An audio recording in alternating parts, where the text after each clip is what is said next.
Welcome to this explainer. Today, we are running a purely objective clinical diagnostic on a specific speech sample. We're skipping the sugarcoating entirely and diving straight into the hard data of speech mechanics. We want to show you exactly where the breakdowns are happening. We'll look at the overall score, specific phonemes, and target words. So let's get right to the facts. Here's our roadmap for today.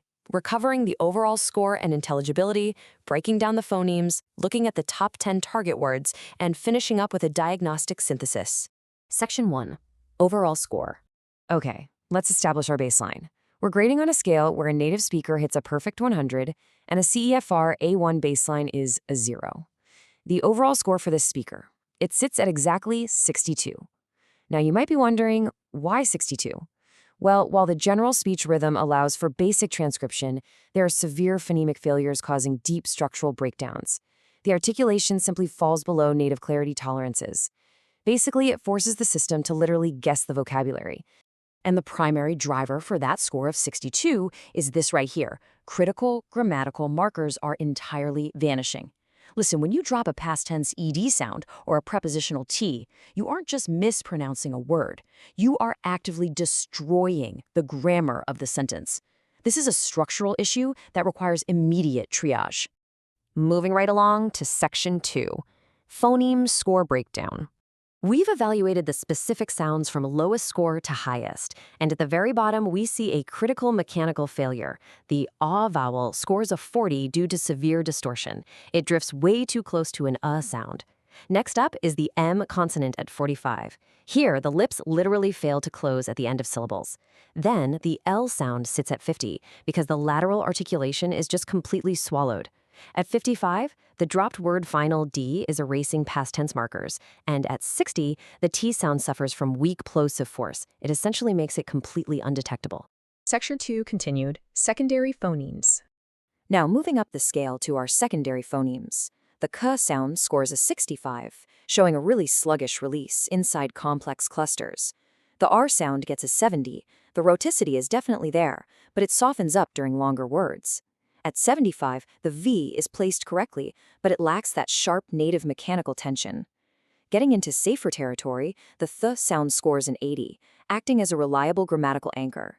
And the strongest phoneme across the board is the long E vowel at 85, which shows really solid execution and tongue tension. Section 3. Top 10 Target Words. Let's see how these phonetic issues cause real-world communication breakdowns. Rank 1 is the intended word resorts, scoring a low 35. This was a total mechanical failure that confused the vowel, mutating the word completely into results on the transcript. Rank 2 is meme, scoring 40. This is what we call a terminal failure. By failing to close the lips for that final M, the word was severed into me, completely destroying the intended meaning. Rank 3 is also at 45. Severe vowel distortion and a dropped L actually mutated this into the word R. At rank 4, showed scores a 50. Omitting that final D stop completely erased the past tense meaning. And at rank 5, conflicts scores a 55. Here, heavily under-articulated consonant clusters resulted in a completely garbled output. Continuing up our list, rank 6 is 2 at 60, which vanished entirely from sentences due to weak plosive force. Rank 7, cryptocurrency at 65, lacks crispness, which really flattens the syllable stress. Rank 8, interests, also scores 65 due to weakened final clusters. Rank 9, spokesperson at 70, requires much tighter internal blends. And finally, rank 10 is inauguration at 75, where the polysyllabic vowel transitions just lack precise timing. Section 4. Diagnostic synthesis. Synthesizing all these micro-failures reveals one undeniable behavioral pattern: terminal consonant attrition. This is a systemic habit where the speaker simply abandons articulation before a word is mathematically complete. It is the absolute root cause of the lowest scores across our entire analysis. It's exactly why meme became me and showed became show. The engine just stops running before it crosses the finish line. And you can actually see this physical abandonment right here in the data.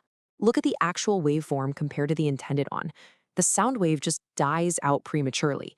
The lips don't close, the tongue doesn't tap the ridge. It is quite literally a physical, mechanical abandonment of the word. So here is the primary prescriptive takeaway to correct these deep structural breakdowns.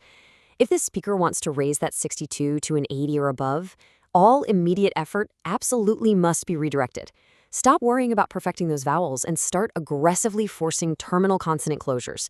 You have to hit the M's, strike the T's, and close the D's. So as you practice moving forward, I want you to ask yourself, are your words fully mathematically complete, or are you abandoning them halfway through? Focus on the finish line. Thanks so much for joining this explainer, and I'll catch you in the next one.